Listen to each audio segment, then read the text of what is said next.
Do we have any Muhammadan? Cheney? Is that a Cheney from Senegal too? Oh, this is not a Cheney. No, don't worry. I'm not. I'm the Iraqi ex-Muslim. Spoke to. You are Christopher, I have a question. you're still an ex-Muslim? Yes, I am. Alhamdulillah. And by the way, What's wrong with I you? have a what? What's wrong with you? Why you leave Islam? No, brother, you don't understand. Look, I have a Zabuba market in my bazaar, you know. And, Zabuba. Zabuba or Zabiba? Okay, so my question is, what are a few like techniques you recommend when confronting a Muhammadan? Like, how do we catch them when they're lying? Like, what do you recommend we do? Never say to them, your prophet said. If you say to them, your prophet said, they will deny, they will give you all kind of false answers. Tell them, you have to trick them. You have to trick the liars. You know, liars, they cannot, like, it's like when you go in the court and you are trying to make the criminal to confess his sin. Do you think he's going to say, I did that? No. So you have to trap him where the truth is so clear so the judge can see it as it is. So when you speak to a Muslim, you have to assume. And you yourself, you used to be a Muslim, so you know better than me how it feels to be a Muslim. Right away, they go into denial, and they go right away to the defense mood. Yeah, so, I was like that. I was in denial when I came across your like now, stuff. When I say to this guy, what do you think about the child? If he died, he go to heaven or to hell? He said to me, he go to heaven. If I say to him, the prophet said, a child, he will go to hell, he will never say, child shall go to heaven. You know what I mean?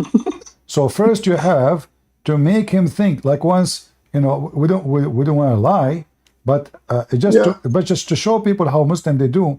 So I said, in the Bible it says this, but in fact I was saying in the Bible of Muhammad, not my Bible.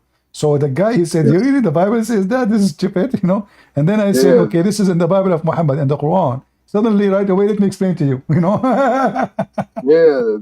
So we should call it the Book of Zabubas. You know? Yeah, so the second you show them that it is in their book, you know? Like many Muslims, they call me, I make a drama. My mom, she told me that my grandfather, he died standing, holding a stick for a year, nobody noticed.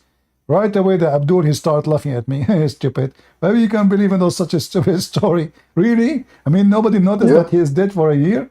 And then after he say all those things, which is criminalizing Muhammad, that I say, you know what? This is a story in your Quran. The second you say that, you say, what's the problem with it? What's the problem? A second ago, it was a stupid. A second ago, it was a donkey who believed in it. A second after, what's the problem? MashaAllah, you see, the Christian Prince, look, you don't understand. You don't have the hikmah of Allah and His Messenger, so that's why you're part of the Jahiliyyah. You don't understand the beauty of Islam. You know, when a Muslim he speak about hikmah, which means supposedly wisdom. You know, like what is the wisdom that Allah, because women they have party with men in the time of Adam, after Adam. So Allah decided to make the women have period. Shouldn't He make the men have period too? They are together in the party. I mean, guys, imagine men and women. The reason, if you have my book, 6 on Allah, it says there that because women, 70 women and 70 men, Muhammad is stuck with number 70, that's it, 70. So 70 men and 70 women, they gather together and they have a mixed gender party. Haram, brother. So Allah, He punished, so Allah, He punished the women and He made them have their period. Well, where is the wisdom here? Shouldn't Allah punish the men? I mean, no, but brother, you don't understand. You don't understand because the women, they have emotions, and the women, they are deficient in intelligence according to Allah's Messenger. Well, here issue, by the way, how the women, she have deficiency in her intelligence, but then the Muslim, they keep saying to me, Aisha, she said. Look at this. Aisha, she said, okay, what is the witnesses? Shouldn't we have to? I mean, look at this stupid religion. No, you don't understand, CP. When Aisha says, that means we need 4 witnesses, and she cannot be a witness because female testimony is irrelevant. Exactly, but how they are taking her testimony for whatever happened? Muhammad, he said, take your religion from Aisha, from Hazil Humayra, from this redhead. So how the woman, she is stupid and she can forget, and now we take the religion from Aisha.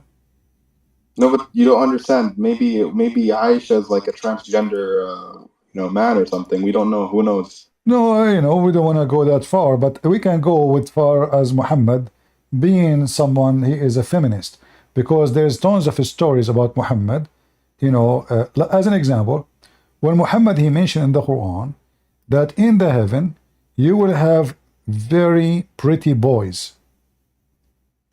What is the purpose of those boys? Remember, there's a video, in YouTube.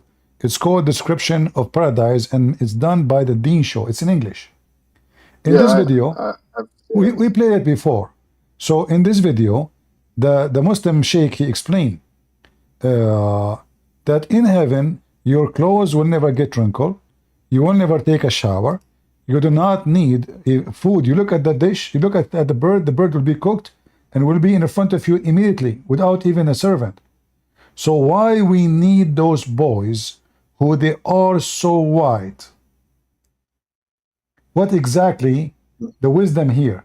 First of all, if the heaven is the place of justice, is it justice to enslave little boys to make one person happy? 80,000 boys, the lowest reward for a Muslim. Those are not. Yeah. Yeah, but you might remember that the Holy Prophet, may police and FBI be upon him. He liked little children. He really he was licking the face of Osama, and he said, if Osama was a girl, I will marry him. But here, why the promise? How heaven is heaven if there is people they are enslaved? So even heaven have a slavery, and this slavery is more ugly than slavery in earth because it is for eternity. So how that can be God? Same time, if Muhammad, he told them, food will come to you, even the trees will come down to you. قطوفها دالية. So if the trees will come to you, you don't even go to the tree. Why we need the slaves? Right? So like Muhammad, he thought about everything. Like those Arab are lazy. They don't even want to climb the tree to cut the fruits. So what will happen? The fruit will come to you, brother. You don't go there. So what those servants will do exactly, those boys, the tree will come down to you. He can come a tree here. I want to eat the grape. Fruit in bunches whereof will be low and near at hand. Yeah, meaning you can get it easily. Exactly. Yeah, but okay.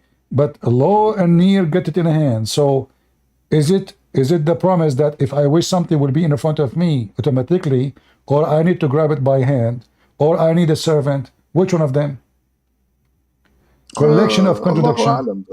Yeah. Brother, and then Allah knows best. Come on. Yeah, don't question. Eat and drink at ease, for that which you have sent on before you in days past. So eat and drink. This is now the heaven of Allah. We have grape fruits coming down. It's a lofty paradise, brother, and it is pleasing. And here you see even the mix. CP, the open buffets. Yeah, it's just like that in Jannah. Come on, dude. Yeah, actually, even the Quran promised Muslim a banana.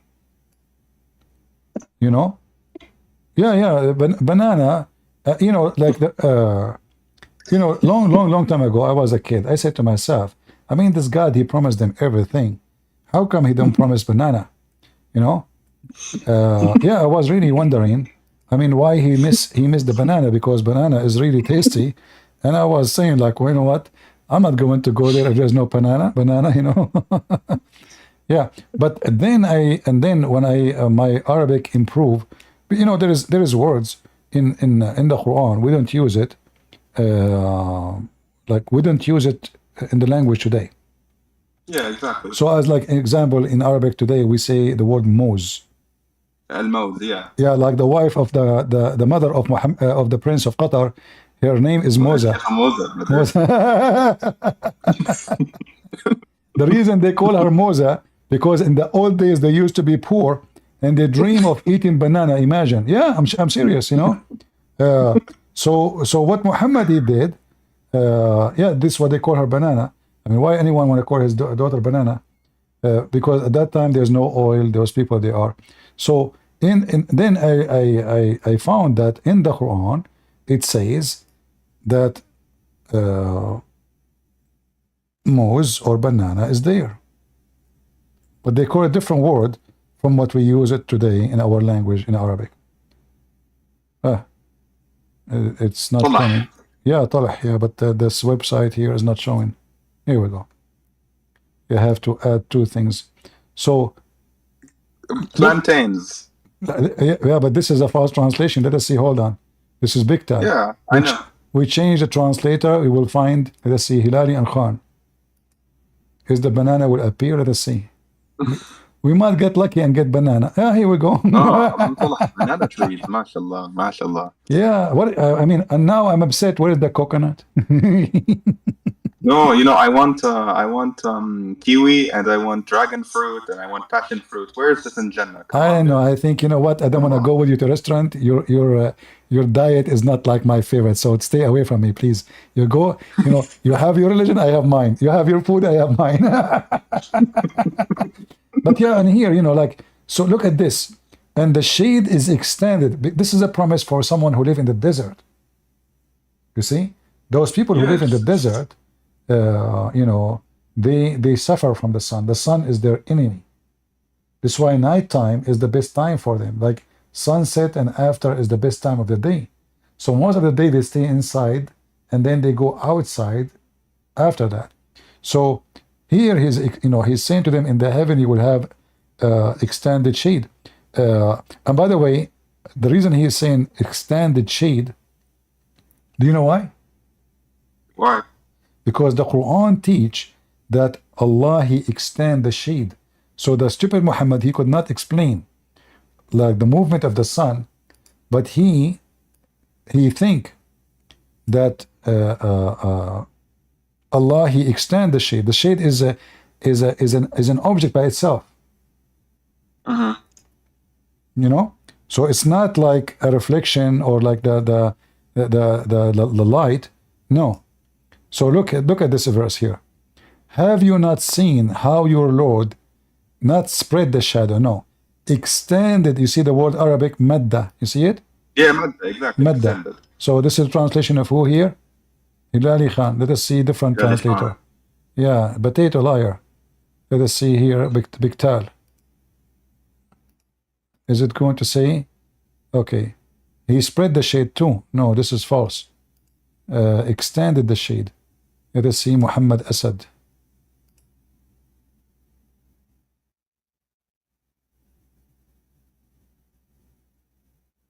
Like this guy, he supposedly is better. He lengthened the shade. What does that mean? Lengthen the shade. How do you do that? Here you see the stupidity. Yeah, and here you see the stupidity. What do you mean Allah is extending the shade? This is stupid. Get a flashlight, and you can make your finger in the size of a cedar tree. You know. So look how Allah extended the shade. What the heck is that? So Muhammad could not explain how the shade is. He claimed that the shade it's an object by itself, and Allah is making it bigger. Yeah. So how the shade was small and the shade get bigger and bigger and bigger and bigger. So look how Allah extended the shade. Amazing miracle. Brother, don't you understand? Look, Christian Prince, you don't understand. Allah has misguided you, and that's why you cannot understand these beautiful scientific miracles of the Holy Quran. So you don't understand. Allah has sealed your heart, and He misguides and guides whom He wills. But here this is just supposedly about science, and supposedly it's about a miracle. But this is a miracle anyone can do. I mean, I can extend the shade if this is what it's meant, because the more close you are to the light, the more the light will extend, or if you change the angle. So when the sun is above and the sun is like 90 degree, the shade is almost zero. You know, it will take exactly the size of the object if it's 90 degree in the top of it, and especially if it's far. But if I get so closer, then the shade can get bigger and bigger and bigger. So the logic of this is Muhammad is trying to show us a miracle, but this is a very simple thing. There is no miraculous thing here. It's just a movement of the earth around itself. But Muhammad, he think that it is the shade is extending. The same. You know, in Arabic, what we call this? You know, in Iraqi, we call this kharat. It's just nonsense. Yeah. Muhammad is a khrati too. Yeah. شكونك عيني شلونك so يا معود شلونك yeah. You know, Christian Prince, by the way, in the Iraqi language, there's some words, if you say them, they are insulting to other dialect. I know. Yes. Yeah, like as an example, there's many Arab, their name is Shadi. So first time I met a guy, his name is Shadi. I said, "This is really your name?" He said, "Yeah." He said, "Really? Why your mother she called you such a name?" He said, "What's wrong with it?" He said, "Shadi mean a monkey." He said, "No way." Yeah. By the way, Christian Prince, did you know that Ayatollah Ali Sistani works for my Zabuba market in Kandahar? Yeah. Yeah, he works for me, dude. Come on. All right. Anyways, God bless you, man. Take care. You're welcome. Thank you very much. Yeah, you know, like there's Arabic language is really very weird, and you know, like the word ars in Arabic, ars mean pimp. If you go to Libya, ars is a wall, you know, but in most of the Middle Eastern countries, the same word mean pimp. In some languages, even in the classic, they call even property, the same word is used for pimping. This is why the Quran is very confusing. I mean, which language, you know? So Muhammad, he says to you, Allah, he sent him the Quran in 7 dialects, right? But that will confuse more people. That will not make it, especially the Arab at that time is the only people around Mecca. So why the people of Mecca, who they are a small tiny village, they need 7 Quran. What we will do for those Moroccan, who their language mixed with the barbarian, with Amazigh, with Arabic, with the French, with many languages, how they can understand? Can non-Muslims call? Oh, okay, we will take a call from non-Muslims for now, as long as the rain is dry, there's no more Muslims. All right, Alan. Go ahead. Alan.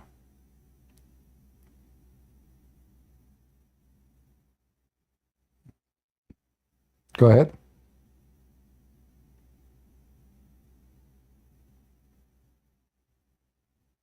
Are you there, Alan? You have to push to talk. If you do not know how to use the keyboard, just sit on it.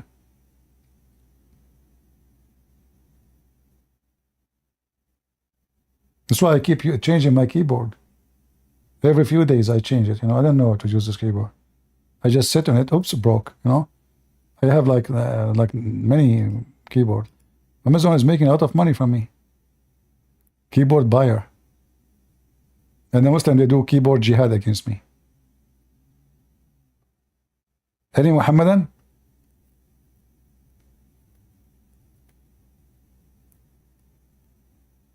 The reason I ask about private women, you can, I mean, you see, it's about what you do and what is your purpose of the talk. But, you know, when you speak to a woman in private, you need to be careful because you might be tempted. She might be tempted.